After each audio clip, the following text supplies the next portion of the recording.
This is Ford Takeaway, sponsored by your Southern Quality Ford dealers. Yeah, this is the kind of loss that'll test belief. And after the game Sunday, the Saints locker room seemed genuinely surprised that this is where they are. And certainly you can find positives in this loss if you want to. Chris Olave had his first 2-touchdown game ever. Quincy Riley got his first interception ever. But the negatives far outweigh the positives. The 12-point loss in Chicago can be equally spread out to all three phases of the game. The defense, will start with them. They were not good enough to win. They were gashed in the running game. The Bears ran the ball 40 times, many of those between the tackles, for 222 yards. And these weren't scrambles or reverses. Running backs accounted for 216 of those yards. That's 5.6 yards a carry for the Bears. That's their season high in rushes, yards, and average per carry. The Bears simply push the Saints around up front.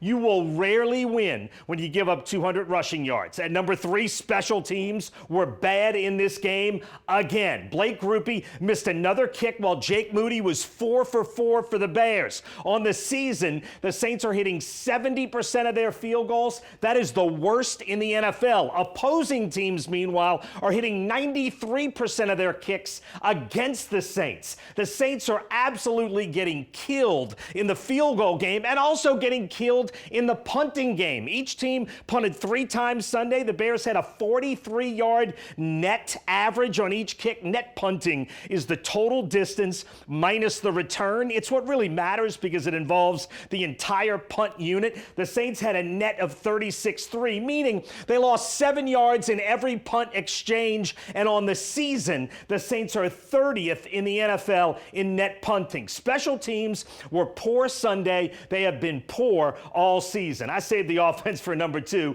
They simply gave this one away, and I mean that literally. This was Spencer Rattler's worst game of the season. 4 turnovers are just unacceptable. Sure, his protection wasn't good, and the total offensive problems all weren't his fault, but the fumble and the first 2 interceptions were. This pass was way behind Mason Tipton, and whether it's fair or not, the quarterback gets too much of the credit and too much of the blame, and the Saints are scoring less than 18 points a game right now. That is 29th in the NFL. And again, they're 1-6. At some point, the Saints are going to have to see what they have in Tyler Shuck. I think that time is getting close. And at number 1, make no bones about it, Kellen Moore and his staff got out-coached Sunday. Dennis Allen's defense freed up pass rushers, and Rattler was under duress all day. And Allen stuffed the line of scrimmage. The Saints simply couldn't run the ball.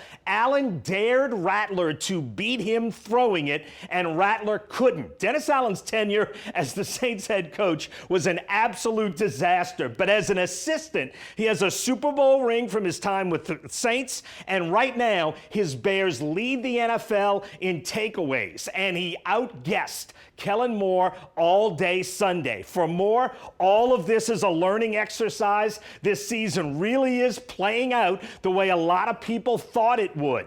If the season ended today, the Saints would have the 3rd overall pick in April's draft, and then more bad news came on Monday. Eric McCoy and Kendre Miller both out for the season. I do believe there is light at the end of this tunnel, but right now it is dark. And that's my 4 takeaways from the total team loss in Chicago.